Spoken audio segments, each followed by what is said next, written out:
Do we need to move? Can you tell? Okay, just checking. Oh, hi everybody. Hello! If you are just joining us tonight, welcome to Girl on Nerd. We are so excited to be here tonight. Mainly because we get to keep talking about Buffy. Yes. And if you were with us the other couple of weeks ago for our first episode of our Buffy special, you know that we have some serious fangirl feelings for the show Buffy the Vampire Slayer. And if you didn't catch the first show, you should go back and try to find it because we went through basically our favorite everything. Yeah. Character, Episode, story arc, seasons. episode, season, bad guy, who we hated, who we loved, couples, everything. And so what we want to do tonight is we want to talk about why we're still talking about Buffy. Why is Buffy still important and awesome and part of my Netflix queue for the rest of my life? But before we do that, we want to throw out a blanket spoiler alert. Even though Buffy has been off of the air for 11 years, we have to make sure that you guys know that we will spoil Buffy. Yes. We will We will spoil the whole thing. We will spoil Before the the entire show. We will also spoil any other show that we might be bringing That we up. bring up, yeah. Because there's a lot of TV shows that were influenced by Buffy. There were Buffy spin-offs, and there were other shows that sort of took some, or paid homage to the show Buffy. So, just warning you that we might actually, spoil some stuff. Yeah. So, we love Buffy. I can't get over it. It's just, I'm just so excited to talk about it. And I think that it is a testament to Buffy that we still care. Yeah. Because People still love people Buffy. still love Buffy. To the point where in the last, and this is being recorded in April, I almost said May, April of 2014. And in the last couple of months, Sarah Michelle Gellar, who played Buffy, has been posting some interesting pictures on Instagram where she and members of the cast are just randomly hanging out. Yeah. She posted a picture with her and Seth Green, who played Oz, and Michelle Trachtenberg, who played Dawn. She had a picture. What was the last one? She was with somebody. Oh, she was with David Boreanaz, who played Angel. And it set the internet on fire. Yes. Trying to figure out, is there going to be a reunion? What's going on? And to that, I say, no, there will not be a reunion. Because, I don't know, Sarah Michelle Gellar, I love her. I love Buffy, but I feel like she definitely tried to put some distance between herself and the show when it was over. And that kind of meant putting some distance between herself and the Buffy audience. Yeah. And it's only within the last year since, she got a new show. Sorry, Sarah, if you found this on YouTube. Don't hate me. But it's sort of like Sarah Michelle Gellar has found a new show, or has a new show, and she's doing some lip service to the Buffy audience, maybe hoping, this is my theory, but hoping that they would now watch the show where she's, what is that called, with her and Robin Williams? Looks good. I watched one episode, not so much. So she thanked the Buffy people in a speech at some award ceremony. But anyway, so the fact that a couple of pictures on Instagram can set the internet on fire like that, I think is a testament not only to Buffy, but to Joss Whedon. Yeah. Joss Whedon. Who is my master. Yes. I bow to the man. And if I ever met him in real life, I'm fairly certain that I would die. I would actually bow. I would actually very legitimately bow to Joss Whedon. Yes, I would. I would literally bow, and then I would die. I've been in the same room as Joss Whedon before, I hate you so much. but I've when you never say met this Joss Whedon. Yeah, You can feel his presence. You know that Joss Whedon. he is around. Yeah. And I have to say, there is almost nothing that annoys me more than somebody who's trying to get some nerd cred and then calls him Josh. Joss Whedon. His name is not Josh. It is Joss. Joss. 2 S's, folks. I love the man. Please do not mess up his name. Okay, so let's talk about some of the stuff that Buffy did for the first time, or that repopularized in the late 90s and in the 2000s. And I'm going to point to your t-shirt now, because I think that's really the big one, or one of the big ones, is the strong female character. Characters. Because can you name a female character, a strong, kick-butt kind of female character, before Buffy? You have to go back to, like, Wonder Woman. I know, I was going back and I was like, well, Sigourney Weaver, an alien. Which is 1980. Yeah. And then Wonder Woman, which is 1970s, if we're talking about the TV show. And that's one of the things that Joss said was why he created Buffy. Because he wanted to create something that has a strong female superhero. He says he didn't want to... Every woman was the damsel. Which then always struck me as very ironic, because the first hiatus, you have Sarah Michelle Gellar being a damsel in I Know What You Did Last Summer, and Scream 2. But whatever. Can I finish my sentence? Tank Girl? Tank Girl, yeah. Okay. She's crazy, though. Hi, Cable. Glad you guys are following us tonight.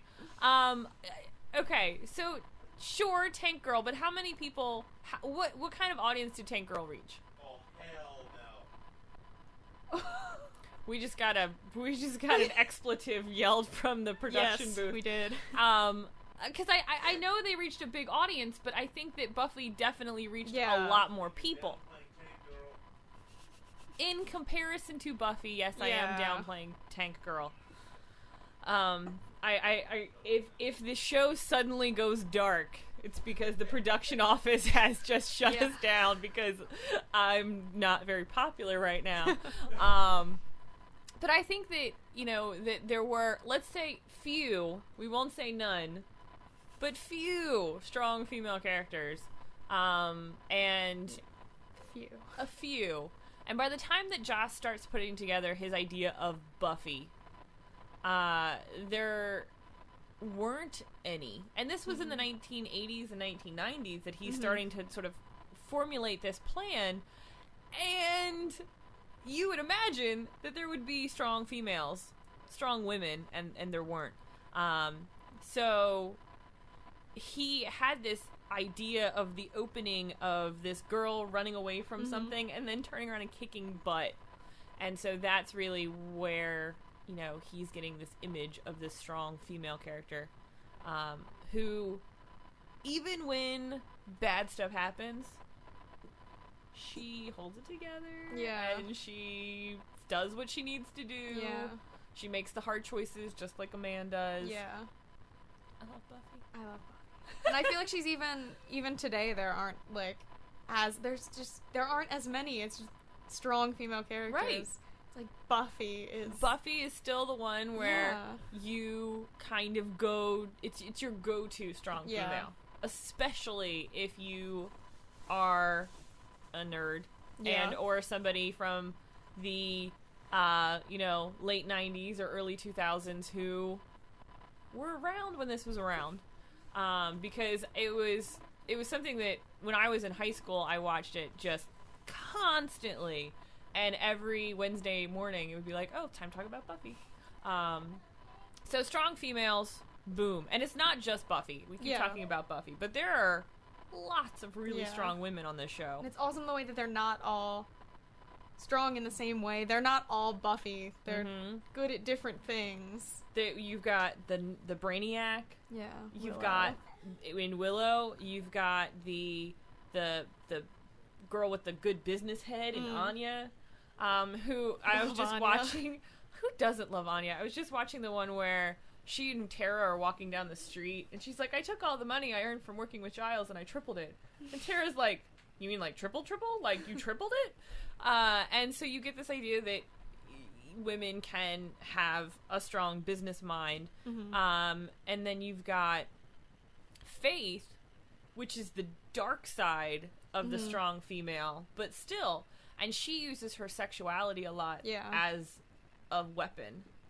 And the scene that's running through my head is this scene in the basement with Robin. Yeah. Where they had sex, and he's like, didn't rock my world. And she's like, we're going again. I'm going to prove to you that I'm the best. And so, you know, you get this idea that women are not the damsel that a lot of pop culture has portrayed them to be. So, strong female role models. Because, you know, just like, I was trying to think of the scene that I want to talk about, but making rough choices. Like, when Angel goes bad. Yeah. It takes her a minute to get there. Yeah. You know, it takes her some time before she can actually say, okay, he needs to die. Yeah. She's realistically upset. Upset. But she gets to the point where, like, this is what I have to do. Yeah. I have to go kill this guy. So, I see her sort of the general. You know, making the choices and making the decisions. And so, I really, really, really, really, really love. And then, I guess, the other part of this conversation, if we talk about female role models, is we have to talk about the movie. Oh, the movie. So if you don't know, that's okay. You shouldn't go find it. It's hard to watch. Just skip it. Watch the show first. But the movie that came out in 1992 was, the concept was Joss's, but the execution was not. Yeah. And so the two producers, a married couple, they sort of took it and diluted it and bastardized it and made it into something that it didn't need to be. And there's a couple of things in the movie that stand out as just taking away from the strong female role model. And the one thing that literally every time I watch it really, really bugs me is that she knows there's a vampire around because she gets cramps. Yeah.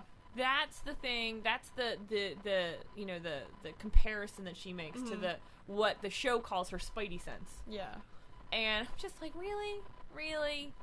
So we're tying her ability to her abilities to something that is quintessentially female, as opposed to spidey sense, which they use in the show, which is not only a awesome, fantastic pop culture reference, which Buffy is so well known for, but at the same time, it's just kind of, I think it takes away from it. And then there's the whole idea of, in the movie, she needs to go to the dance, and she wants to, and she does go, even though there's stuff going on, and she, like, you know, her dress rips and ugly, and all this kind of stuff she has to bring down the gym. In the show, I go to prom, where she tells her friends, you go. Yeah. I'm gonna be the one, even though she already has the dress, and she already has this built-up image of having one perfect high school moment. She's like, no, you guys go have it. I'm gonna fight evil. Yeah. And she kills the Hellhounds that Andrew's brother Tucker summons and trains by making them watch prom movies, and then goes. So I feel like her priorities are a little bit, at least in the generalissimo kind of manner, like her priorities are a little bit more intact. Yeah. Anything else we need to add about the strong female role models? I think so. Yeah, we got it. It's just fantastic. It's so good. I mean, even in Joyce, you have a strong female role model, which is Buffy's mom, because she's a single mom. She owns her own business. She has a coping mechanism that is very interesting, because she completely is just ignoring the fact that her daughter has bloodstained clothes and bruises and all sorts of other issues that are going on. But probably not the best coping mechanism. But at the same time, she survives Sunnydale and dies of natural not survives the town, but she dies of natural causes, which I feel like is a lot less impressive, or a lot less it's a lot more impressive, because who in Sunnydale dies of natural causes? Nobody does. And I would say the only female that I honestly don't like. Well, that's not true. Kennedy, I don't like Kennedy. Nobody likes Kennedy. We talked about that at the last show. Yeah. But the only female that I genuinely don't like besides Kennedy is Maggie Walsh. Yeah. But at the same time, I think that she's still a strong character. She's definitely a strong female character who is more on the side of, not on the same side. I keep trying to qualify what I'm saying. In the same vein as Faith. Yeah. That she's been led astray or something else is going on, and so while she's still very, very strong, her intentions are not pure. So it's a bunch of just kick butt girls. It's just so fantastic. Okay. So, if we look at sort of my second point, is that Buffy's going to be one of the first, not the first, but one of the first shows that are going to have these overarching storylines, season-wide. Now, again, not the first show, but there's so many different articles and things from pop culture teachers or sociology teachers or film teachers or what have you, where shows before were very episodic. Yeah. And you didn't have an entire season-wide arc where something that's coming in episode 1 pays off in episode 22. Yeah. Or something that is introduced in season 3, episode 8 or 9, aka the first, becomes the baddie in season 7. 4 years later, they bring back this idea. And so you saw it in a few different shows before them, like X-Files. X-Files, yeah. X-Files did that. But I really feel like Buffy is a trendsetter so many different ways, except for her clothes. And we'll talk about those clothes. We'll get there. We'll get there. But, this show will spark this idea of overarching, because so many different shows have pointed to Buffy as as an inspiration. Yeah. And I can't imagine watching, of all the shows that I watch, I can't imagine watching just episode, like, Monster of the Week stuff all the time. Yeah. I feel like everything I watch is, like, overarching. Everything. We were just talking, it's a Sunday evening, so tonight there's Game of Thrones, Once Upon a Time, and then Mad Men are all on this evening. Well, I'm very excited. And each one of those has an overarching storyline. Yeah. Now, Game of Thrones obviously set from books, so, you can make an argument either way on that, but you definitely see this idea of, and Lost. Yeah. You see the smoke monster, episode 1. Yeah. We don't see it, but you hear it. You get this idea that there is something going on in the first 5 minutes of the show. Yeah. That they don't explain until 6 years later. They still haven't explained everything, and the show's been off the air for They've explained 4 everything. years. Watched the finale enough times. Side note, the first time I watched the first episode of Lost and you saw the trees moving where the smoke monster was going to be, I was like, it's a dinosaur! It wasn't. It's not. It wasn't a dinosaur. It's not a dinosaur. It's the smoke monster. I had the smoke monster, like, the sound as my ringtone for a while. Too. Yeah. Just wait, guys. There'll be a Lost special at some point. But we like a lot of TV shows. So overarching storylines, callbacks, trying to make the fans happy, because that's Joss's number one job. Yeah. Joss loves making these little, tipping the hat to the fans. And I think we mentioned it last week or last time we did a show where in the very last episode they basically recreate a scene from the first 2 episodes. And when I watched it, I cried like a little baby because I realized it from the very first thing. I was like, that is from the second episode. So he so very much enjoys just having these little tidbits in there for the fans. And, callbacks are just so fantastic on this show. The other thing, so I guess point 3, those of you taking notes at home, sorry, I'm a teacher, I can't help myself, make sure you take notes. The thing about Buffy that you might not pick up on that just, I feel, again, makes it so influential, especially with a certain age group, is that every problem, every monster that Buffy faces is a real life issue that teenagers deal with. Or, you know, it's basically high school, but it's high school on a hellmouth. So things go a little crazy, or the monsters mean something else. And so if you're watching it and you're not watching it 12 times and you're not analyzing it like we do, you might not necessarily pick up on this, but there are so many underlying themes that resonate with people of that age group. So the big one that's always talked about is the fact that Buffy sleeps with her boyfriend. Yeah. And he turns from this super, super nice guy that she loves, and he loves her, and the moment they have sex, he loses his soul. He loses his soul. And so the idea of some men, not all men, but some men, some guys, some boys, who are after one thing, and when they get that one thing, no longer show any kind of interest and become a complete and utter not nice person. Vampire. Yes. So he is trying to show that same struggle, but in a different way. Yeah.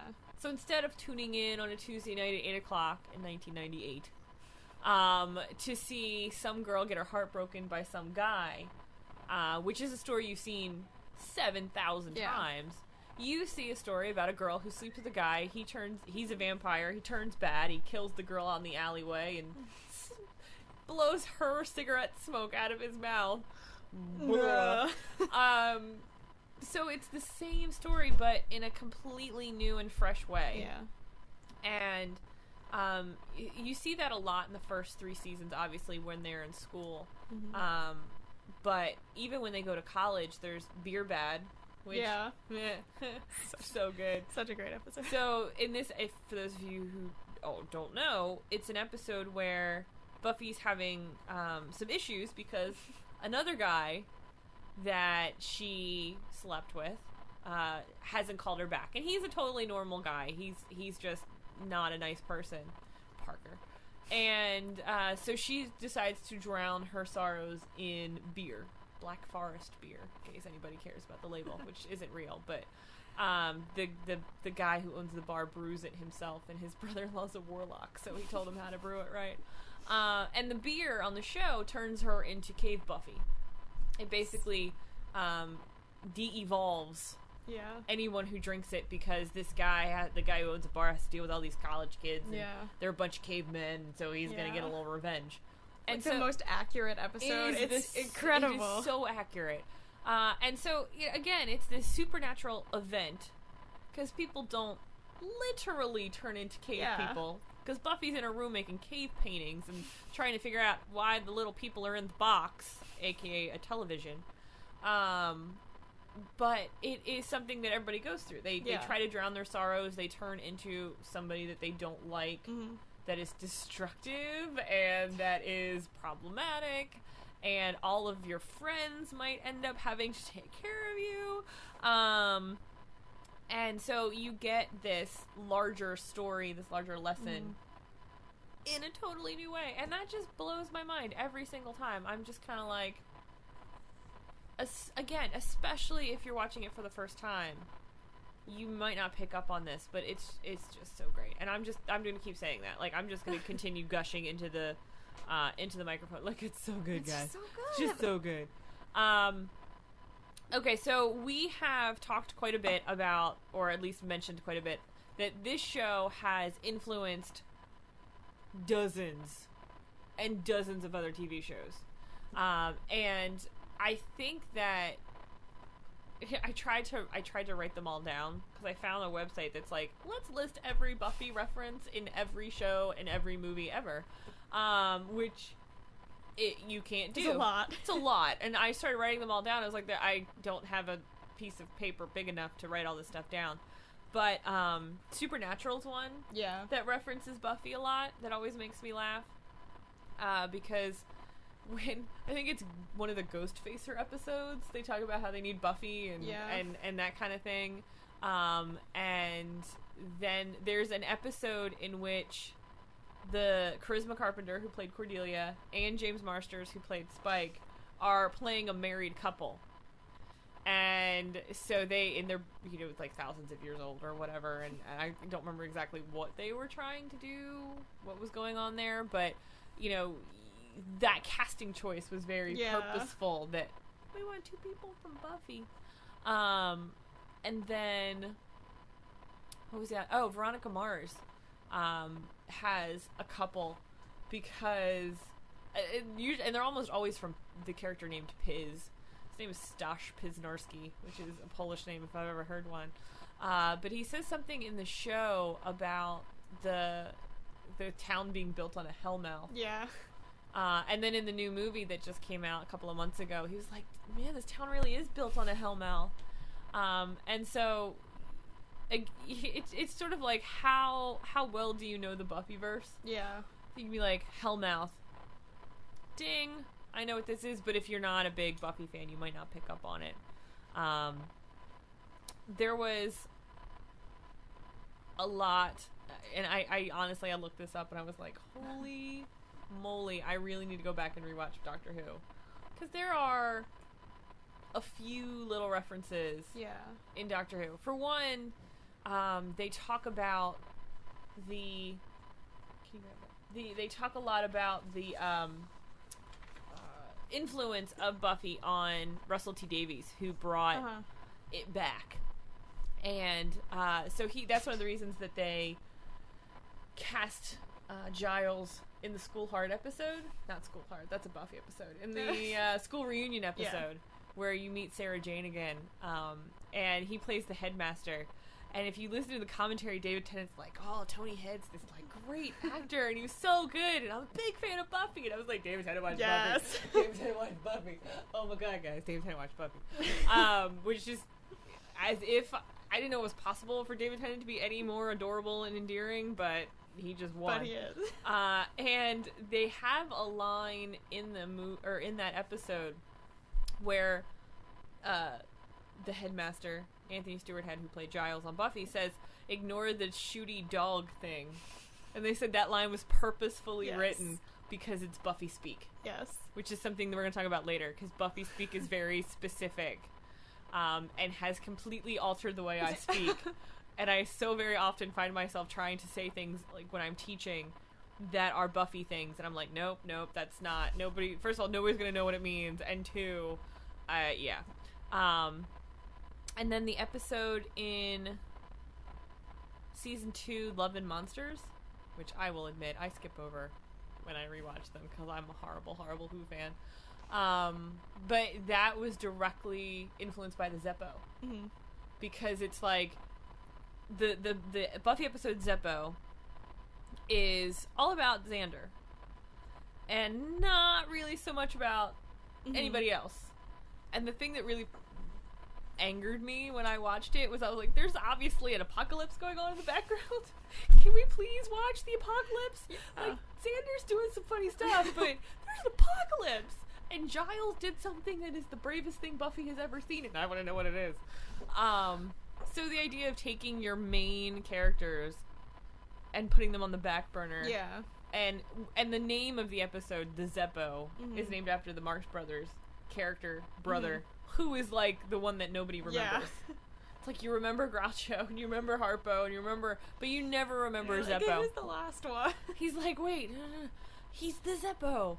So the idea that there's one character or one area of the show that is being not neglected, but less popular, and bringing that element forth and letting everything else go in the background. And that's what Love and Monsters does, is that the Doctor's in it for like 5 minutes.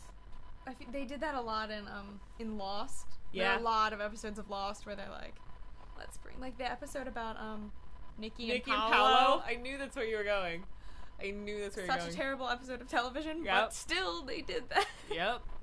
And side note about that episode of Lost, is that I just it's so terrible. I was just reading because they had the Paley Fest 10-year anniversary panel, and they were talking about how even the writers hated Nikki and Paolo.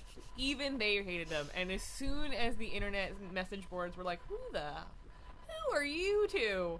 They killed them. Yeah. They were like, nope, done. I just loved that. But yes. And then another reference that I found on the internet that makes me want to go find this is that if you are a Who fan, you might know that there are original books. And a lot of the books come from, a lot of them are feature the 8th Doctor, who just got a TV movie. Yeah. Like, that's the only time he was the Doctor, Paul McGann. Well, except for the short prequel thing to the 50th anniversary. Yeah. So, there is one of the Big Finish books about the 8th Doctor called Camera Obscura, which features William the Bloody Poet, or William the Bloody Awful Poet, which is where Spike got his name. And I was looking at that today. I was just, yep, I love that. That's awesome. That's so fantastic. But another, and this is the Doctor Who spin-off, Torchwood, has an entire episode that is not Buffy-centric, but Buffy-adjacent. Yeah. Because, and I just rewatched it the other day. It's the season 2 opener with James Marsters in it.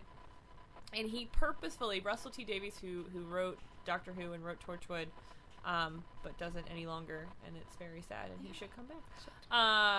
When he wrote this first episode, he had this character of John Hart, Captain John Hart, who he wrote it specifically for James Marsters. Specifically for James Marsters because he loved Buffy, and he wanted to have somebody from Buffy, and James Marsters, even being from Berkeley, California, is almost always English in about everything, and when you see him playing an American, you are confused because it just messes with your head. So he wanted to get somebody from Buffy, and he got James Marsters, and there's in the first, I don't think it's the very first scene of the show. I have to go back and I'll rewatch it again. Yeah. But when James Marsters throws, or when John Hart, James Marsters didn't do it, when John Hart threw the guy off of the parking complex, he says "thirsty now," which is a direct reference to Dark Willow. And he, again, in the commentaries, Russell T Davies like, and I wrote that in because I wanted to make it very clear that this is a Buffy kind of episode. So it's just, it's so fantastic. So there, all of these other shows that have referenced Buffy, but I also think that, point 4, this is like just how Buffy is amazing, points 1 through 1,000. Point 4 is that so Buffy premiered March of 1997, and then it went on for 7 years, and it was the best 7 years of my life. No, that's not true. The last couple of years with the Marvel movies have been the best. Those are the best. We'll talk about that another time, guys, because, again, this is April of 2014, which means that Captain America just came out last weekend, and we're trying really hard not to talk about it, because we'll just blow up all over the... So next time maybe. In 1997, the WB was a struggling network, we'll call it. They had Buffy, they'll then later have Dawson's Creek. They didn't have a lot of primetime money, high ratings kind of shows. So once Buffy takes off and becomes a hit, it's going to spawn so many other fantasy TV shows. And again, not the first one, not even the first one in the 1990s, but especially on the WB, you are going to have Buffy, you'll have Charmed, you'll have Supernatural. You start to get all of these other shows that follow some sort of fantasy genre theme. And without Buffy, I don't see that happening. Yeah. Without Buffy opening that door, there would be no Supernatural. There would be no so Supernatural. Many episodes of Supernatural, you're like, that is directly from Buffy that is the a lot Vampire of Buffy. Slayer. And then Charmed, you had 3 strong women, supernatural bent. You know, again, just so influenced by that. So there's the influence within pop culture, within Hollywood, and you know, you also have that Buffy is, because Buffy had a lot of people on it, then went on and did other things. Yeah. And every once in a while you'll go back and you're like, wait, that person was on Buffy. Usually, again, I watch TV a lot. I have a problem. This should be like a TV support group kind of thing that we keep talking about doing. We've talked about this, and I'm throwing it out to YouTube and to the internet. We've talked about doing a TV support group, or in the case of the last week, a Captain America support group. Captain America Anonymous. Right. But the problem is that talking about it and fangirling is the addiction. Yeah. So being in a room and talking about it in a circle would only feed your addiction. You would become addicted to your meeting. Yeah. So I don't. It would not be good. I am 3 days Tumblr sober. Wow. 3 days. It's the hardest. I'm like an hour. No, it is. The production office is calling me out. It has been 3 days since I've been on Tumblr. All lies. No, lies. It's not. Check my browser history. I swear. No, I have not been on Tumblr. I've been on Tumblr because I fell down a rabbit hole the other day, and it took a while to dig out of it. Because it is a continual scroll. Yes, it is. So you just don't know how long you've been on there until you look at the clock. And you're like, oh, it's 3 a.m. It's several hours later. It's 3 a.m. Maybe I should stop looking at pictures of Captain America and go to bed. No. Ever. Yeah, life and problems of a fangirl. So I just... And this brings up a completely other... So, okay. The idea of meetings... which would be completely ineffective because all we would do is feed our addiction. But as a related note, the internet did not exist when I watched Buffy. Oh, well, it existed, but not to the point where I could be on it and be on Tumblr and be on social media and find spoilers and pictures from the set and that kind of thing. So I have this very perfect memory all throughout high school of waiting for Entertainment Tonight to come on to see if there was something about Buffy that I could learn. And so I don't know if I would have graduated high school if the internet had been like this when Buffy was on. I'm surprised I graduated high school. I had the internet. I used it a lot. Because, okay, so I have, and if you watched us last time, I brought a stack of books that I didn't bring with me tonight.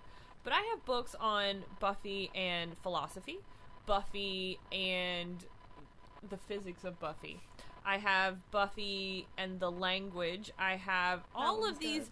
I have the culture one. I have that one in my house. Yeah, I have the comic books, and then I have an entire bookshelf, which I didn't bring because they're different. But I have an entire bookshelf of the novelizations of Buffy. I have the Buffy yearbook that they came out with. So all of this other stuff that I felt required to buy when it came out in the late 1990s or early 2000s. And I spent so much time poring over the Watcher's Guide, trying to figure out what's going on and what does this mean. So if the internet I would not have gone to school. Because we talked last time about the fact that I called out of work one time because I needed to watch a Buffy episode. And that was solely based on the fact of the commercial. I was like, oh, something's going down. I gotta watch this. And judging by my behavior now, I know I would not get anything done. Yeah. Because I still haven't graded the stuff I'm supposed to grade for tomorrow. That's gonna happen tonight while I'm watching Game of Thrones. So I probably won't grade the stuff I'm supposed to grade for tomorrow. My students are gonna be mad. I don't care. So anyway, there's just there's just so much about Buffy. But yeah, so the idea of Buffy influencing inside Hollywood and inside the lexicon that is American pop culture. But it also influences other stuff without ever having watched Buffy or known about Buffy. It's you still get some influence of it. And it's things like the language that is used in Buffy and the rhythm of speaking, the choices that they make, the pop culture references that they make that just so very much become part of how I speak. Yeah. So very much become part of how I speak. Because for a very long time I would say things like, angry much? Which is a combination of the Valley Girl-ness that you see every once in a while in people like Cordelia or Buffy, but, you know, you just can't help yourself. Yeah. And then I continually try to make Buffy quotes. Continually. To the point where, what was this, 3-4 years ago? The university that I teach at which I teach, yep, I'm a grown-up, at which I teach, my history majors had a t-shirt, and on the back it was top 10 ways you know that you're a history major at this university. And so number 5 or whatever was mine was that you know you can quote Buffy without ever having had to watch it because of me. I was like, good. Do I really talk about it that much? Maybe I should pull back a little bit. But yeah, basically my students know everything about Buffy. What were we doing in class the other day where I was like, no, I'm not going to talk about Buffy? There was something that was going on. Some point that was made. I was like... Almost every day. You're like, I was like, we want to talk about Buffy. No, I'm not going to talk about Buffy. I make enough pop culture references without bringing Buffy into it. So I think one of the best quotes that gives listeners or viewers an idea as to what I mean by the language. Do you remember the episode... What is it called? It's the one in season 3 with Moo. It's Gingerbread. Where, which is another great episode about, like, dealing with issues and outsiders. So in Gingerbread, Buffy's mom shows up for patrolling one night, and they find these 2 kids who had been killed, and there's a symbol on their hand, and it's a witch symbol. And they're trying to research it, and Buffy finds this symbol on Willow's notebook. And do you remember what Willow says? No, I don't remember. It is so indelibly stuck on my brain. Because Willow says, it's a doodle. I do doodle. You too. You do doodle too. And I feel like you do doodle too. And first of all, I wonder how many times Alison Hannigan had to say that before she got it right. Because it took me a while. Like, it's a doodle. I doodle. You too. You do doodle too. It took me a lot of time. I'm going to say it many, many times because it took me a while to make sure. She has such a specific way of speaking that's like that. It's great. And so that line just, I feel is just so perfect on how they write this show. Yeah. I remember the example in the book about the language on the back was the phrase Uber suck. Yes. Yeah. Oh, okay. Awesome. Yes. So they use Uber as a qualifying prefix a bunch of different times. Like in season 7. I love, because I use Uber. I started to use it after I saw it on this show, and nobody knew what I was talking about. Nobody had any idea.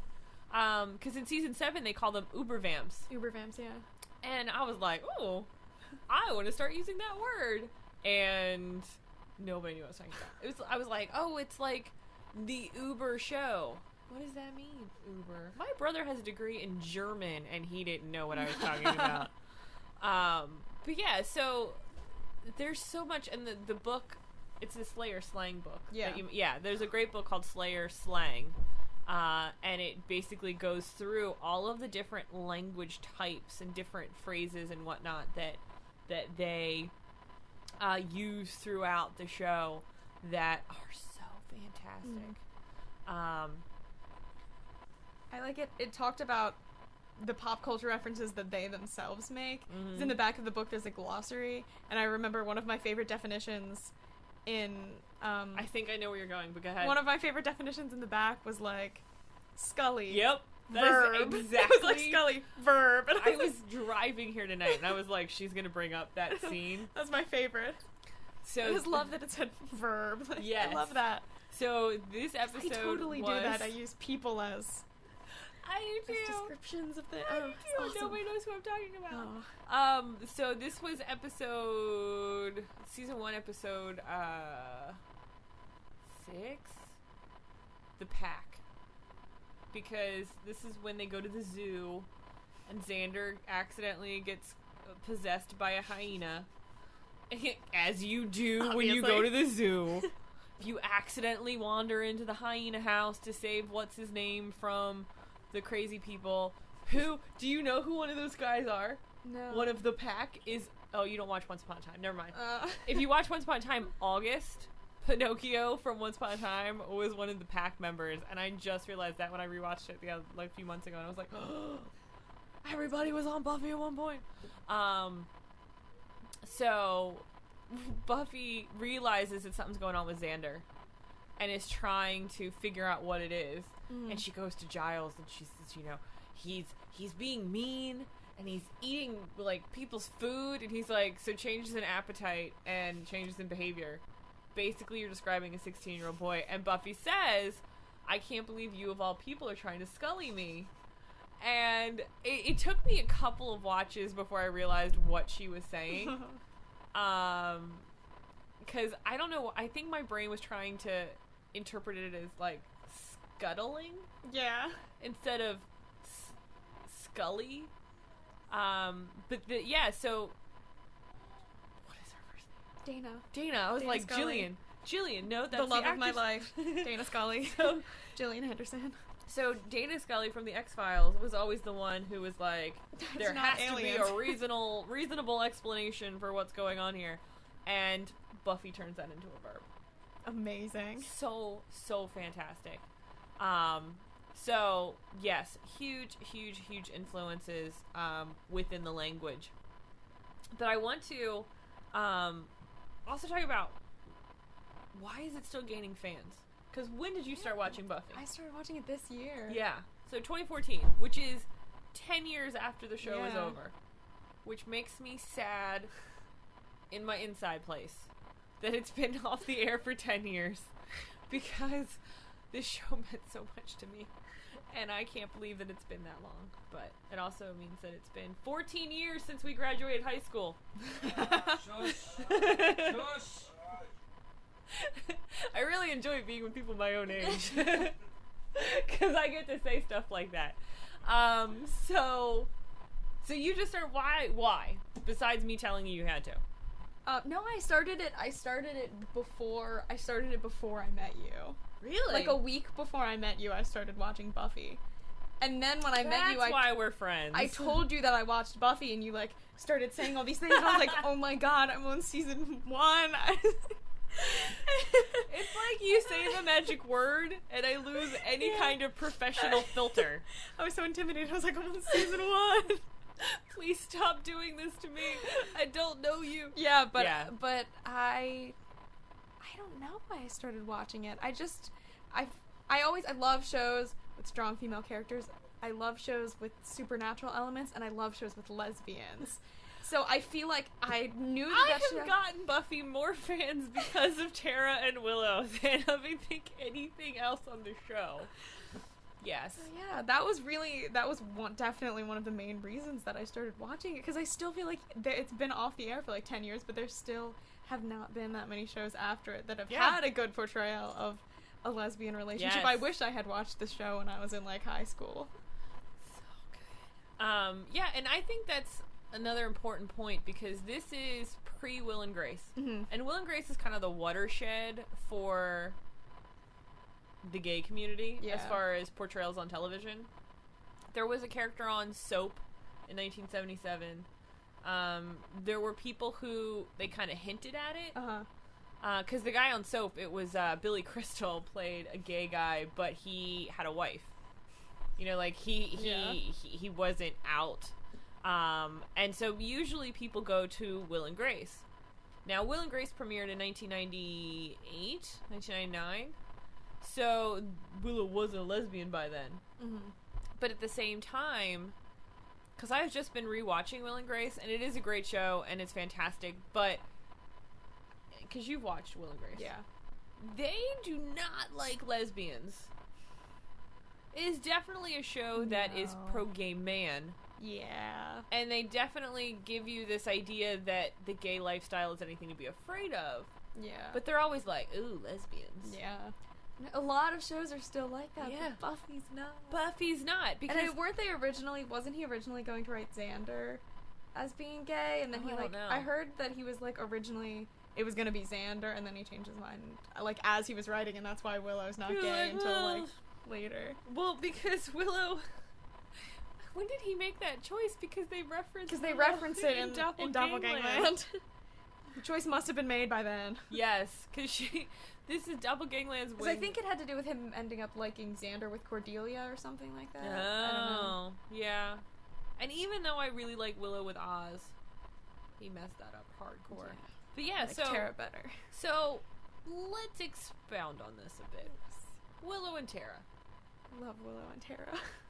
How flippin' normal are Willow and Tara? They are. They're so fantastic. Yeah. Because, okay, so we see them meet, and Willow go through that entire discovery process. Mm-hmm. And so not only does she have to sort of figure out that she likes Tara that way, but she also has to deal with the confusion in her sexuality, because she had considered herself to be straight. Yeah. And when she and Kennedy talk, in season 7, that is an instinctual response to Kennedy every time. If you talk to a Buffy fan and you're like, oh, I like Kennedy, ugh. Kennedy's not a character. She's literally a plot device. Yeah, it's just like reminder that Willow is still gay. And every single fan fiction that I've read about post Buffy, Kennedy and Willow have broken up. Every single one. Good. Anyway, so when Kennedy's asking Willow out and they're on a date at the Bronze, and Willow's drinking like this thing with like 6 different umbrellas in it, she says, Kennedy asks her, when did you know you were gay? And do you remember what Willow says? She says, it wasn't that I realized I was gay, it was Tara. Yeah. Like, it wasn't a thing that she knew. It was that she fell in love, and the person she fell in love with happened to be a woman. Yeah. Which, as I'm rewatching Torchwood, is what Yanto says about Jack. Yeah. Was that because when his... Oh, Yanto. Rest in peace. No, Yanto, no. So, because when his sister in Children of Earth, when they talk, she's like, I hear you've been running around with this guy who looks like a film star. He was like, it was him. Yeah. Like, I fell in love and it happened to be with somebody who was a guy. And that's what Willow says. And I just think that's fantastic. So you see them fall in love. But then you also see Willow going through that painful process of trying to figure out how to tell people. Yeah. And when she finally tells Buffy has this moment where she's like, what? No, yeah, that's totally cool, Will. Yeah. I mean, Will, that's great, Will. And she's like, why did you say my name? I've watched that scene so many times. Yeah, and it's so good, because so then you see Willow dealing with that. I love the way that she almost, after she tells Buffy, doesn't really tell other people, just lets them... She just lets them figure it out. That's what I used to do. Until the Yoko Factor, which is another episode that I love because it talks about the Beatles, and I was like, win. Because every time you connect to my fandoms, I am a flippin' happy person. So I saw that episode coming up. It was called the Yoko Factor, and I was just like, you're going to talk about the Beatles. Guys, they're going to talk about the Beatles. So in the Yoko Factor, Willow, because Spike, it's the end of season 4, so Spike is trying to drive wedges between all of the core 4, And he tells Willow that the others are having issues with her and Tara. Mm-hmm. And so they're all in Giles' apartment, and Giles is hammered. Giles is really drunk. And he's, like, walking around being all angry and giggling at things that Xander says, and then he goes upstairs to like, go to bed. And Willow says something like, "You guys can't deal with Tara being my girlfriend." And Xander's like, "Girlfriend?" And you just hear Giles going, "Bloody hell." So fantastic. So funny. And it is, I mean, I don't have a ton of experience with this kind of situation, but where you tell somebody and the reaction isn't super good. Yeah. That people are really awkward and they don't know how to be around you. And then you just angrily blurt it out. Like, "Oh, and this is my girlfriend." What? I'm like, what? Okay. So, I feel like there's so much in season 4 that felt very real to me. Yeah. So, you see that year of discovery. And then season 5, it's still very, it just felt very real to me. Yeah. Every part of that relationship just felt so real. And, I mean, and that goes for both same-sex and heterosexual couples. Yeah. That you don't always get to see the other stuff that goes on in being a relationship. Yeah. Like, in season 6 where they're taking care of Dawn, and it's like cooking breakfast or picking Dawn up from school or whatever, you don't see that. And you saw it with Willow and Tara. And then when they broke up, you saw the same, and it was just every step of the way, they're telling you they're just like everybody else. Mm-hmm. This is nothing to freak you out. Like, you break up, and they both take Dawn out at the same, like the same week for, like, milkshakes. Yeah, and the episodes where they're broken up, that was terrible. I couldn't handle that. It was too much. Yes. Oh, it was horrible. And then, but the problem with the breaking up is that means that they're about to reconcile. Mm-hmm. Which means that bad things are about to happen. Yeah. Which leads us to another point about Joss Whedon, is that he will kill you. Absolutely. He hates... And your favorite characters. Yeah. And I was about to say he hates it when you say that, because I know him so well that I know. He does not like it when fans say things like, "Why do you kill my favorite character?" He's like, "Well, I don't purposefully." He's not George Martin who, like, "Oh, fans like them, I'm gonna kill them all." But he definitely will kill people without concern. Like, he just writes such good characters that it's like, if he kills any of the main characters, it's gonna be horrible. It's gonna be very, very rough. Yeah. So in the end of season 6, Willow and Tara reconcile. And the other thing that I really like about season 6 is how accepting Dawn is. Mm-hmm. Because there's that moment in that last episode before Tara dies where Dawn realizes that they're back together, and she's like, "I'll make my own cereal, I'll be good, you guys do whatever." And so I feel like Dawn is that other side of the acceptance wheel where she's like, "Yay, I'm so happy you guys are together." Not having had to go through all of the awkwardness. Yeah. Which is also indicative of, like, a younger generation who's like, whatever.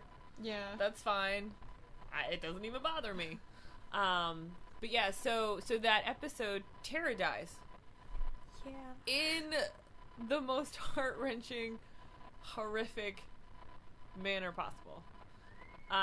So they reconcile. They're in the bedroom together.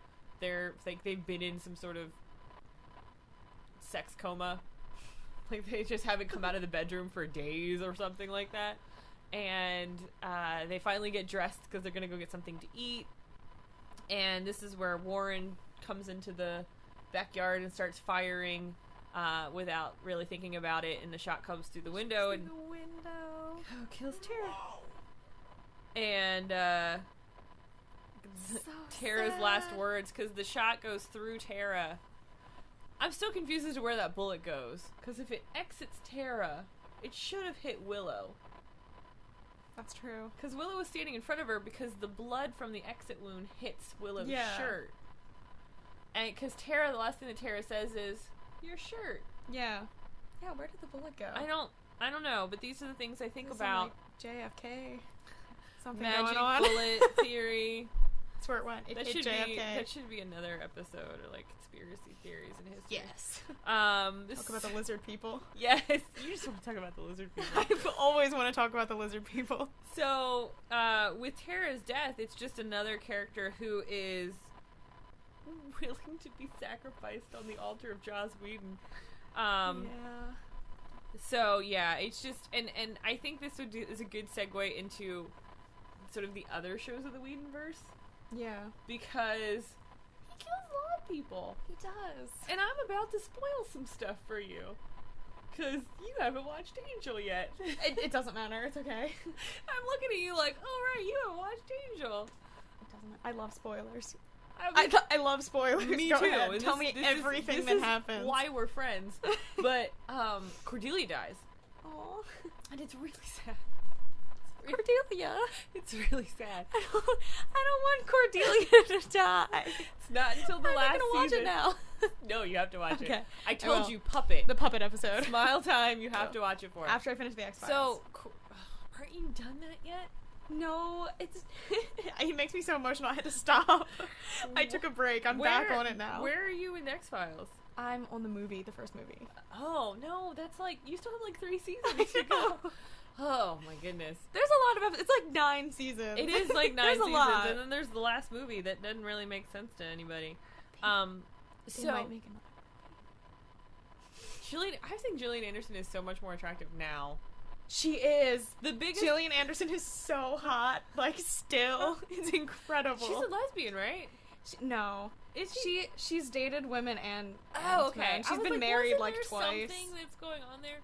So I wish. the thing that I have a friend who's a super big nerd about X-Files. The thing that kept me from watching X-Files for a really long time, because I watched it when it was on, but she's like, I need to rewatch it, was her pantsuits for like the first 3 seasons. I couldn't deal with, and we should talk about that. We haven't talked about the clothes on Buffy yet. You could deal with Mulder's jackets that were like 7 sizes too Yes, big, but you couldn't deal with the pantsuits. Her pantsuits, her like weird suits that were just ginormous, irritated me to no end. Yeah. Okay, so on Angel, again, this is part of our Joss Whedon will kill your favorite character without any kind of warning. So Cordelia goes through this whole thing of trying to, well, the actress got pregnant. Mm-hmm. So they wrote it into the show that it was like a demon pregnancy and all this kind of stuff. And the birth put her in a coma because she didn't really want to be on the show anymore and da-da-da-da. So after like the end of season 4 and most of the way through season 5, Cordelia's in a coma. She's not really part of the show. Every once in a while they would say something like, I wish Cordy was here. Yeah. And blah, blah, blah. And Cordelia becomes such a better person on Angel. Mm-hmm. It's so great. And so at the end of season 4 and through season 5, a lot of the characters make choices that they aren't proud of. Like, they really feel like they're not doing the mission anymore. They're not happy with what's going on. And they get a phone call that Cordelia has woken up. And it's Angel and it's Wesley who, like, run to the hospital and they're so excited. And it's Cordy. And she is just being Cordelia. And it's basically the last breath before death. Like, she wakes up and she sets them back on their path and then dies. And I love Cordelia. You wait until you watch Angel Cordelia. Oh, man. Because she is so... Because she still has that spirit, but she becomes tougher. And she doesn't have a job, and her parents lost all their money, so she starts working for Angel. And it's... Yes. She becomes so... She and Angel are, like, almost a thing for, like, 3 seasons. It's almost a thing. Almost a thing. But another Angel character that they'll kill, spoiler alert, I'm just gonna keep spoiling things for you. Fine. Is because when the show opens, it's Angel, it's Cordy, and it's this demon or half demon named Doyle. And they kill Doyle, like at the end of season 1, they killed Doyle. Poor Doyle. You're not wrong. It was really sad. I don't know who he is. Because the whole purpose of Doyle was that he was the connection to the powers that be. He would have a vision that something bad was happening, and that's how Angel would go and solve a case and do whatever. So when he dies, he kisses Cordelia and transfers his power to her, and then dies. So it's an honorable, good death. It's a good death. And a friend of mine, all the way through the show, all the way through the comics, he has been waiting for Doyle to, like, come back to life. And we keep saying, Troy, if the actor, because unfortunately the actor has now passed away, if the actor dies, the odds of this person coming back to life, probably not gonna happen. Really gonna happen. And then, of course, it's so painful still. Wash.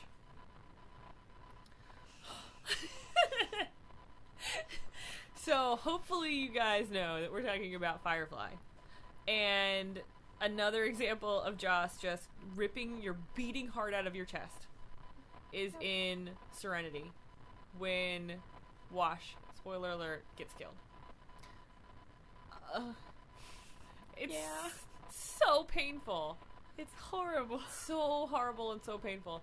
So, you know, he lands the ship and he's like, I'm like a leaf on the wind. And then this giant thing comes through the window and impales him. And he's done. It's like, it is split second. It is so unexpected. Hey, Joss Whedon. And then, that's sort of the mark of a true, I call them Whedonites. I'm so sorry, Cable. I know I keep spoiling everything, but what? Serenity came out in 2005? Yeah. So, I mean, that was like 9 years ago. You've had a little bit of time. Yeah. And it is literally part of the Whedonverse about Wash. I'm sorry. But yes. So, We warned you. We did warn you. Did. I threw that out there. I should have spoiler alert tattooed somewhere, like on my forehead, because I spoil everything. But yeah, and I think that Wash's death is just so sudden that it makes it so much worse. And and that's what you saw with Tara. Yeah. Was that it was so quick. It's like I knew everything that was going to happen in Buffy, so I knew that it was coming, and I knew that it was that episode, and I still... You're like, oh! I was like, what? Oh! I was like, I thought it was going to be later, like, what's going on? Yeah. I thought, like, I don't know, I thought she was going to go outside or something. It just happens. Oh, yeah. Terrible. And I was... But, what I was saying, because you said, hey, Joss Whedon, and I was saying that, again, I like to call ourselves Whedonites. Yes. I like our fandom names, Whovians and Whedonites. Yeah. Whedonites, we cherish and we worship Joss. Yes. But at the same time, we're like, oh, you are a cruel master. Yeah. You are rough. He's not a nice man. He's a super nice guy. No, he is. He's but so nice. He's fantastic. Yes. But at the same time, he makes it hard to be a Whedonite from time to time. So, can you guess what the next character I'm going to talk about is? Who's next?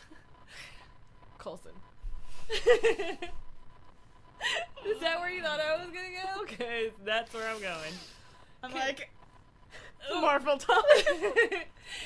So, yay. If we look at the Whedonverse, we've got Buffy, we've got Angel, we've got Dollhouse. Mm-hmm.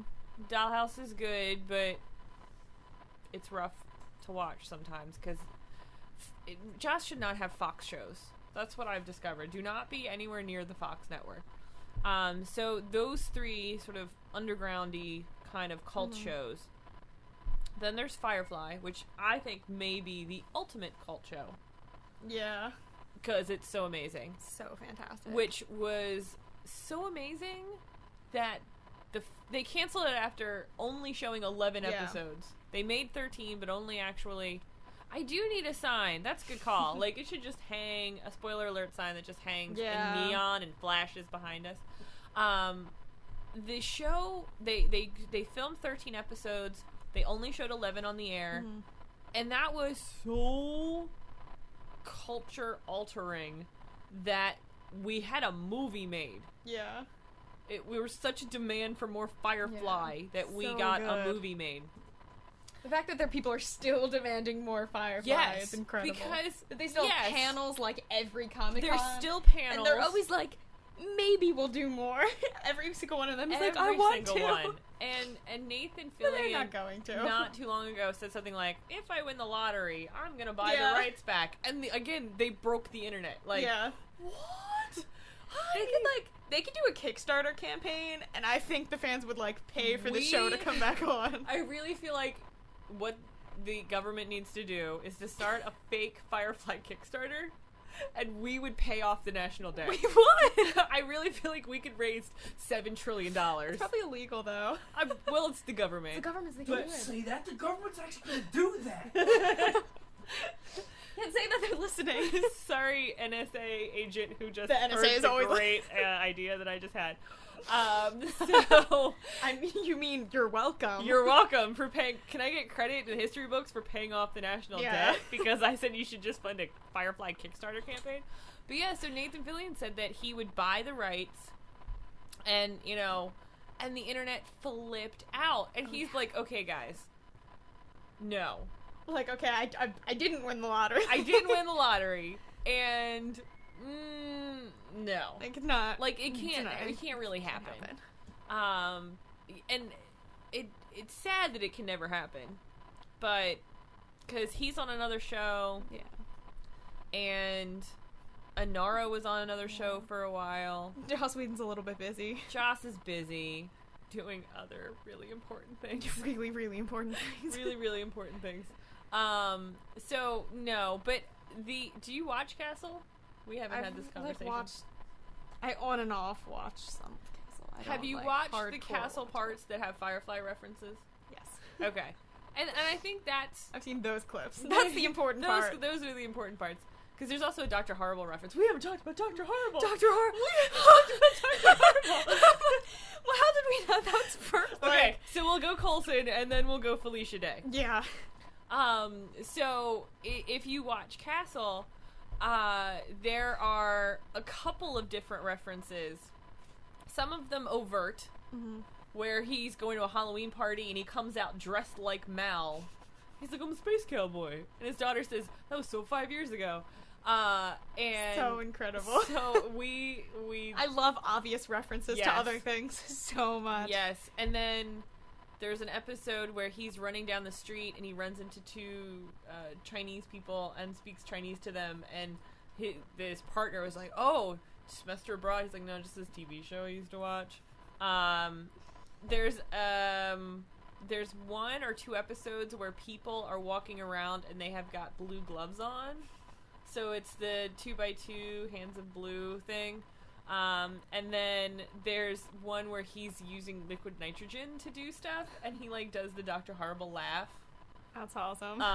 Yeah. So Firefly is fantastic, and if you have not watched it, it is on Netflix. I think that's the other thing, is that I think all, if not all, most of Joss's stuff is on Netflix. Yeah. 2 years ago on April Fool's Day, the Netflix prank was that they had the thing that said new episodes on Firefly. That's mean. That is mean. That is mean. So mean. Wow, that is mean. I would sue. Sue Netflix. Yes. That is mean. That is mean. Okay, so Coulson. Talking about Joss killing our favorite people. Yes. I just want to point out that in the last week, right? 10 days. We'll go 10 days. I've seen, just to throw out my Marvel cred, I've seen Captain America 1 4 times. I've seen Captain America 2 4 times. I've seen Avengers 3 times in the last 10 days. Same. Yeah. Yeah. So, why don't you tell us your Avengers story? Not that I know that you, but when you saw Avengers for the first time. Oh man. What were the feelings on the inside of your person? When I saw Avengers for the first time. And this could be God. long series of episodes, but we're going to try to shove them in to talk about why talk Coulson about this for is a whole amazing. year. Oh my gosh. I'm trying to, like, zone in on the moment that they kill Coulson. It's another one where it's, like, unexpected. Yes. Because you think that you're just like, oh, Coulson's so awesome, and he's got that big gun, gun, and he's totally gonna fine. take out Loki. And then, so... But then, right before he dies, he uses the big gun, and he goes, that's oh, for. that's what that does. Oh, Okay, so, for the Marvel Universe, and again, we could spend years talking about the Marvel Universe. Yeah. It was Iron Man 1, The Incredible Hulk, which I don't count, but whatever. Iron Man 2, Thor 2, or Thor. Thor 2, before we have a first one. And then Captain America, and then Avengers. And so I had seen them all. Mm-hmm. And they were, for the most part, good. Some of them not so much. But for the most part, they were good. And then they were talking about Avengers, and then they announced not just the writer, but the director of Avengers as Joss. And I think I may have, like, gone into a fugue state at that point. Like, I think I just passed out. And it was like, everything has changed. Everything has changed. Oh my god. So, especially because I was, like, a fan of the comics, too, and I was like, Joss Whedon is going to make this into a movie. Oh my god. So, and wow. Yes. So, I remember going to see it with my friend, who we go to see Marvel movies together, and we both have bruises by the end of the movie, because we just start, like, doing this. And so we're watching the movie, and it's so great, and Coulson's such a big part of it, and he's a character that never appeared really in the comics, so he is a movie creation, but he becomes so incredibly popular. He's awesome. He's so awesome, and he's a smart aleck, and I love it. So there's that scene where Thor's stuck in the cage, and Loki is given his whole, like, I'm not going to act it out for you. I could, but we will not do that. And Coulson comes in, and he's like, you need to stand down, and we created this weapon when you sent the destroyer to blah, blah, blah, blah. And then, again, like you said, so sudden. So sudden. He's talking to Loki, and then it's not Loki. It's not Loki's Loki. behind him, and it's terrible. And so the scepter goes right through Coulson's heart, and, like you said, he gets one last little, like, smart aleck comment and blasts Loki through the door. And not only was the death super, super, super quick and super, super, super unexpected, but it was the thing that made it work. Yeah. He was the push. Because I was just watching it this morning, guys. I watched it last night. Yep. I've discovered that watching it while on the treadmill makes me work out longer. Not, like, for two reasons. One, because I want to watch the whole movie, and two, because I feel like I'm running away from the Chitauri. Like, I feel like I'm on the treadmill, and I'm, like, actually the superhero. Yeah. This is what I'm like in real life, guys. So, I was watching it this morning, and when Fury is talking to the World Security Council, and he's like, they may be degenerates and they may be whatever, but if given the right push. And I was like, I don't know if I've ever picked up on him using that exact word before that he then uses later. It's Coulson. And it's Coulson. So Coulson's laying there, giant hole in his chest, and Fury is like, don't worry, they're on their way. It's okay. He's like, no, it's alright, boss. They needed something to pull them together. And then he goes. And you're just like, it's horrible.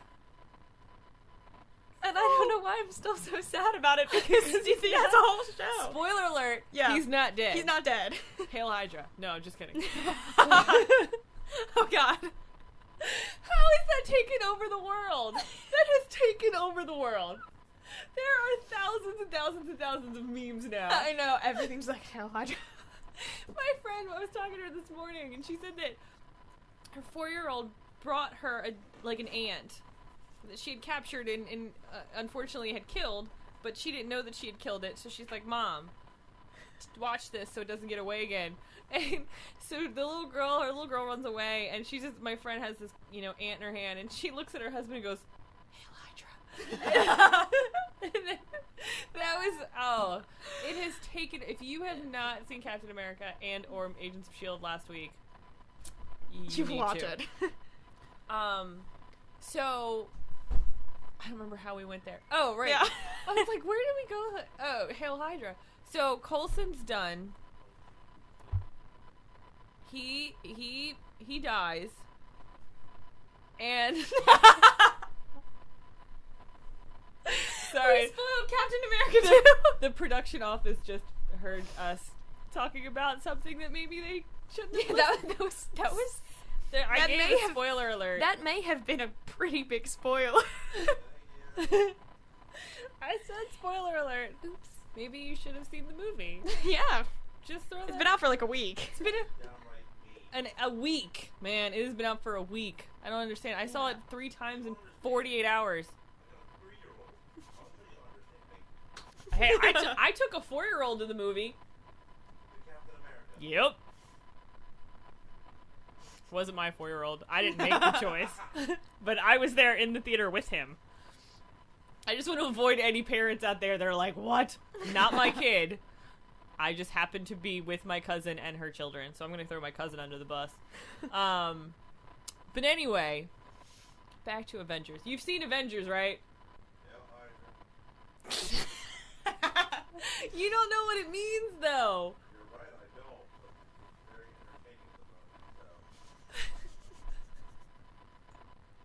entertaining. Yeah. Just how have you avoided it? I know. Not just the movie, but it is people saying Hail literally Hydra. everywhere on the internet. Every picture of one person whispering to another has literally been tagged. Anything where anyone is hugging anyone, Yes. they're like, Hail Hydra. Yes. My little brother hugged me the other day and he was like, You like, know what no. this means is that I'm gonna have to go see it again. I know. Me too. Oh my goodness. Anyway, so Coulson is the push that's required for the Avengers to get together. So again, a death is serving a purpose. Tara was Dark Willow. Willow sort of like dealing with all of these other issues because Willow had been delving into the dark arts, which is what I call it, and reference Harry Potter all at the same time. Yes. And that should be another one that we do. Yes. So Willow had been really getting into dark magics, and it was bad. And she quit, and she went cold turkey, and she was doing really, really well. But she hadn't actually dealt with the issue of why she was getting into dark magics and what was going on there. And so Tara's death serves the purpose while it's terrible, like, because Willow goes crazy and goes dark and all of this kind of, scary, veiny Willow. She has to deal with these issues. And so Tara's death serves a purpose. And Wash's death serves a purpose because it's war. And you can't show war without showing casualties. Yeah. So Wash's death served a purpose. And Coulson's death served a purpose. Yeah. It pulled the Avengers together. His name was Phil. Oh. Why is his name Phil? So, yeah. The other side of the Coulson discussion was that we brought him back. We brought him back to life. Hashtag Like, save Coulson. Yes. Because I was so into that for such a long time. Like, after the Avengers came out, I was like, yeah, bringing him back. And we did. Well, I'm so proud of that. Like, Joss Whedon did not bring Coulson back. We brought him Coulson back. Yes. So Avengers came out May of 2012, which, just wrap your head around the fact that we have lived in a world where Avengers exists for 2 years now. And so that was 2 years ago, and then this past fall, the Marvel's Agents of S.H.I.E.L.D. premiered with Agent Coulson. Yeah. So we brought him back. Yeah. But for a year and some change, we lived in a world where Coulson was dead. And if you look at the interviews with Clark Gregg, who plays Coulson, he says, throughout the entire, before he knew there was going to be a show, he was like, I am just flabbergasted by the fact that the fans are so up in arms about this, like trying very hard to make this a real thing. Yeah. And so we brought him back. Yeah. I have a Comic-Con story. It was New York Comic-Con 2012, which is in October. So it was after it was after the movie, so it was like in the midst of the bring Coulson back phase, and he was there, and I went to the panel after the panel that he was in, and I walked by the panel as it was going on, and for about like 5 minutes straight, you just heard this crowd of people chanting, Coulson, Coulson, Coulson. It was the loudest thing I've ever experienced. It was incredible. It was like 5 straight minutes of people just chanting Coulson because Clark Gregg had walked onto the stage, and I was in the panel after him, and people were still chanting up in the front, and like the people who came on were like, Clark Gregg is backstage and his ears are ringing. And I was like, Clark Gregg is backstage and I get to see him. There's nothing else that's important besides Clark Gregg is somewhere around I was like, here. he's in this building and I missed him. So I just, again, the idea of the deaths on each of these things, and I feel like we should save Dr. Horrible for something else. Yeah. Like, because each one of these we could do a major series on. Yeah. Because there's just so much information there. But each of these characters that Joss is willing to do away with starts with Buffy. Yeah. You know, starts with killing or sending Angel to hell, with, you know, killing Joyce, with killing Tara. You know, he's not afraid to kill someone to move a plot along, or to make a big meaning, or to give people a push. And without Buffy, we would not have Avengers. Wow. Because thank you, Buffy. While Joss Whedon is incredibly talented and incredibly just incredible, end of sentence, Buffy's what put him on the map. Yeah. Because before that, he had done a few episodes of Roseanne. He had done the movie, the screenplay that got completely just gutted for the movie. And he did Toy Story. Yeah. But he hadn't really broken into Hollywood and become a household name until Buffy. Yeah. The point where my boss knows Joss Whedon. He calls him Josh, but still. He knows who this guy is. So without Buffy, we would not have had Firefly. Without Buffy, we would not have had Dr. Horrible. We would not have had Avengers. We will not have had Avengers 2. And it's all because of Buffy. Wow. I'm like, if I had a mic in my hand, I would drop it and walk out of the door. Boom. Yeah. And so even if you look at, I mean, if we leave aside everything we've talked about so far with our favorites and the language and the fandom and why it's so important, it is continuing to affect nerddoms and fandoms because there's so many spiraling arms to the Whedonverse, and they're all connected. Have you seen this whole idea that everything is all connected? No. Okay, so I love stuff like that. I love the one where every Pixar movie. Yes, like, it's kind of the same thing. That some people think that S.H.I.E.L.D. was the Initiative, or that like somehow they're connected. Oh, that's like awesome. That the Initiative is an and then some other people think that the Dollhouse is an offshoot of S.H.I.E.L.D. Like that they're all sort of connected, and then that S.H.I.E.L.D.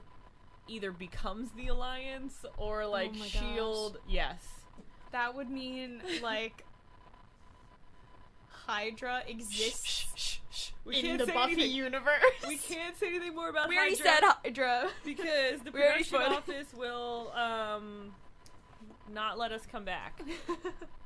So, if you haven't watched Buffy, I don't know why you're still listening to this episode, but if you haven't watched Buffy, and even with all of our spoilers, you are really, you are still wanting to know what goes on. It is fantastic. And what I always tell people when I try to make them sit down and watch a Buffy episode is get through season 1. Season 1 is like 12 episodes. It's a little rough, Her skirts are much too short, which may be a thing that you like, but for a 16-year-old girl in high school, her skirts are way too short. Get through season 1, and season 2 is where they really find their groove, and it gets really, really, really, really good. And then you get to spiral out again into the Whedonverse with Angel and Dollhouse and Firefly and everything else, because it's all connected. So is there anything else that we need to hit on our last remaining Buffy moments? I'm sure we'll reference Buffy another 1,000 times before we're done with, in random other shows. Yeah, I think we've covered it. I think we covered Buffy. Well, at least generally on the surface we've covered it. There are a lot of deeper things. We haven't even talked about Riley and how much I hate Riley. Captain Cardboard. Maybe we did talk about him in the last episode. I feel like I said the words Captain Cardboard. I really hate Riley. Yeah, Riley. A whole show on how much we hate Riley. So, because we're going to be coming back in a couple of weeks for another episode. If anybody has any ideas on segments or different things that they'd like to have us talk about, different parts of the female side of nerddom, we'd like to hear any kind of comments that you guys have. So check out the website and send us an email or a link or, some sort of comment somewhere, because we would love to see what you guys would like to have us talk about above and beyond what we like to talk about.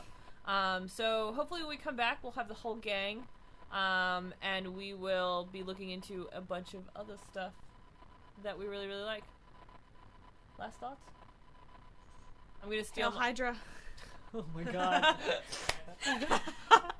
I was gonna go with I'm gonna steal my friends, which is yay Buffy, because we just love Buffy so much. But I think we're gonna sign off for now, and I'm gonna go home and watch Game of Thrones. So good night, everybody. Good night.